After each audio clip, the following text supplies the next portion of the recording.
Good morning! Sa sobrang busy namin, hindi ko na napakita, hindi ko na kayo na-tour dito sa aming apartment dito sa Marina. So, eto yung apartment. So, habang mag-impake tayo, ay itutour ko din kayo. So, mag-impake na tayo kasi nga pupunta na tayo sa bahay. Mga gamit namin, mga damit, ilalagay na natin sa maleta. So, mga damit muna. So, naka-iron na kasi to, naka-plancha na bas, kaya ayokong ganun-ganun na lang paglagay. So, swerte ko sa aking mga parents-in-law. So, kahapon, sobrang busy nga namin doon sa aming bahay. At pag-uwi namin dito, may mga nilabahan ako na kailangan planchahin. So, yung mom-in-law ko, nag-offer siya na planchahin yung mga damit namin. So, helpful ba? Nagkukusa talaga sila.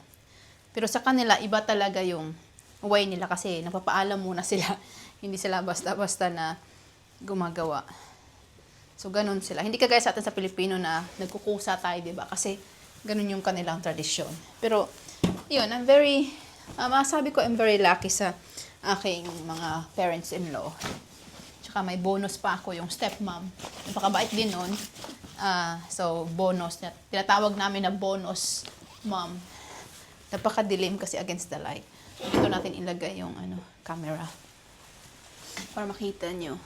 Ayan. Ow! So, dito, mga damit ni Bruce muna. Yung Bible natin na palagi nakasama. I can't wait na bumili ng Ethiopian na Bible. So, meron na kaming address ngayon. At makakabili na tayo ng Biblia. Bibili din ako nung pinaka-old na Biblia kasi marami kasing ang mga Biblia kasi ngayon ng mga bago, ang dami talagang change ba ng mga wordings. Hindi lang tinanggal, change din. Kaya yung old Bible talaga ay napakaganda na magkaroon ka nun. Ito mga socks ni Bruce. Ayan, empty na. Ngayon, lagyan natin ng mga damit naman ni Zaira.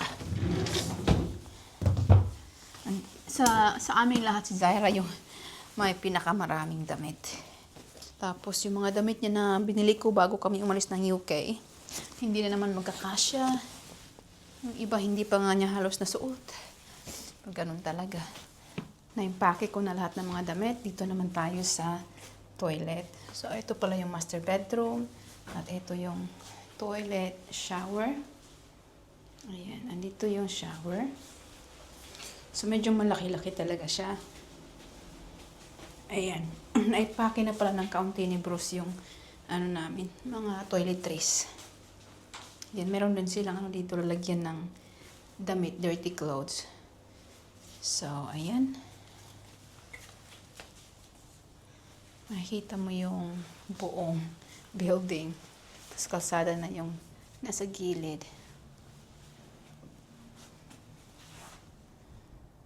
So, yan ang master bedroom. May window din dito. So, talagang buong wall ay window. Tara, na tayo. Mag-impake. Impake ng toiletries. Ayan, so, daming toys ni Zaira. Hindi ko na ito dadalhin dahil sira naman to. Iba pa sa... Yan.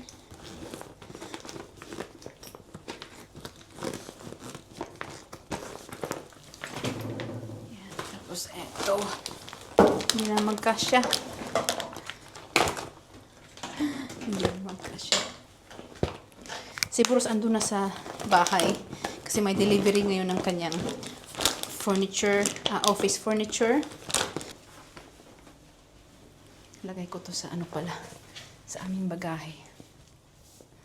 Ayan, so mayroon na lang tayong kaunting space dito. Ayan. So I'm not sure kung magkakasya to lahat. Kasi maliit lang yung space. Bibitbitin ko na lang itong isa. Ay, malaki palang space na to. Ayan. Tapos eto, tanggalin ko na lang yung shoes. Tapos lagay ko to. Ay, kasya pa ba yung shoes? Ayan na lang. Ay, kasya pa naman pala. Ayan, nagkasya lahat.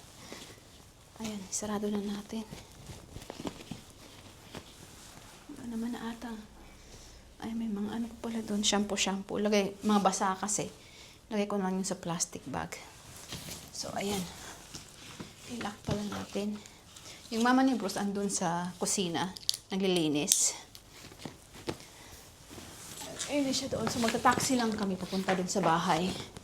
Kuha ako ng plastic para ilagay yung mga basang toiletries namin. Tapos, punta tayo sa kitchen. Andito tayo sa living room. So, napakalaki ng apartment na to. At nakapalibutan siya ng glass. At dito makikita ang marina. So, may view talaga ng marina at may balcony dyan. Which is nakaharap doon sa marina. So, every night din, meron kami nakikita dyan ng mga boat na maraming ilaw. So, napakaganda ng area kung saan kami napunta. At, eto naman yung kitchen. May bar stool. Ayan, so naglinis-linis muna kami kasi nga aalis na nga kami. So ito yung ginamit na plancha ng aking mom-in-law. Nagplancha siya ng aming mga gamit. Ayan, so ready na yung aming mga gamit para dalhin at ilagay sa sasakyan. So kasama ko yung mom-in-law ko ngayon. Pupunta kami sa apartment. Magta-taxi lang muna kami kasi dala ni Bruce yung sasakyan kasi may darating na mga delivery.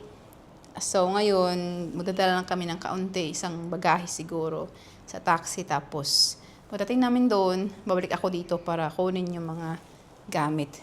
So, tour muna tayo. So, ito yung dining. Tapos, napakalaki ng apartment na to. Yung mga gamit namin na dadalhin. Ayan. Tapos, ito, medyo malaki din yung kitchen. Andito yung fridge. Ayan, integrated. So, ito yung tawag na integrated.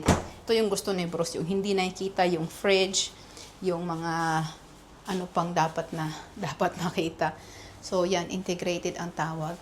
Yung mga baso naman andyan sa taas. Okay. And then, tumatawag pala sa akin si Bruce. Teka lang. Punta naman tayo sa pangalawang bedroom kasi dalawa yung bedroom ng apartment na to. Tara.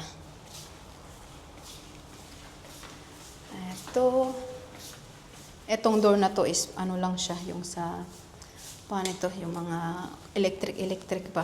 So meron siyang toilet. So toilet lang siya, walang shower. And then ito yung ginawang opisina ni Bruce. So nasa gitna siya. Ito yung entrance. So pagpasok mo, makikita mo si Bruce dito na nagwo-work. Ayan, malaki din siya na opisina. Napaka-awkward ng sitwasyon na to. Tapos, wala siyang door ba? So, medyo maingay. Ayan. And then, ito yung first na bedroom. Dito nakastay yung mom-in-law ko. So, medyo makalat kasi nga, nagmamadali kami. Kasi nga, aalis kami. Ayan. And then, yung whole na wall is talagang glass lahat. And then, ito yung kanyang toilet. So, en-suite siya. So, bawat kwarto ay may toilet at malaki din yung toilet. At meron siyang bath. Ayan. Patayin natin yung ilaw kasi wala naman na magagamit. Ayan. Tapos, hindi ko napakita yung laundry. So, eto may laundry dito. Ayan, napakadaming storage din. Ayan. So, dito kami nagstay 2 weeks. So, magto 2 weeks kami ngayong Sunday. So, Sunday yung ano namin talaga check out. Pero, gusto namin mag-check out today kasi nga, ready naman na yung bahay. So, ready naman na yung bahay. So, why not, diba? Kasi, mas maganda kasi yung may garden ka sa bahay ba. Tapos, malapit lang si Zaira. 5 minutes lang yung kanyang driving ko. pag ihatid ko siya, whereas dito 15 minutes. So pag medyo traffic, pag kukunin mo na yung mga kabataan, yung mga estudyante, instead na 5 minutes, nagiging 7 minutes. So okay na yun, hindi siya ganun ka tagal. Tapos isang ganun ko lang. Ayun, so ayun, yung aming apartment na nastayhan dito sa Dubai. Sarado lang natin yung itong balcony actually. Pakita ko sa inyo yung balcony pala. Ayan. Sarado lang natin, kasi naalis na kami. Okay, nag-aantay yung mama ni Bro sa akin sa balcony sa reception. Okay, babalik kami mamaya-maya para kunin lahat ng mga natirang gamit, especially yung mga pagkain. Tara na. Anyway, thank you sa panonood. God bless sa lahat. At huwag pong kalimutan na magbasa ng salita ng Panginoon. Bye!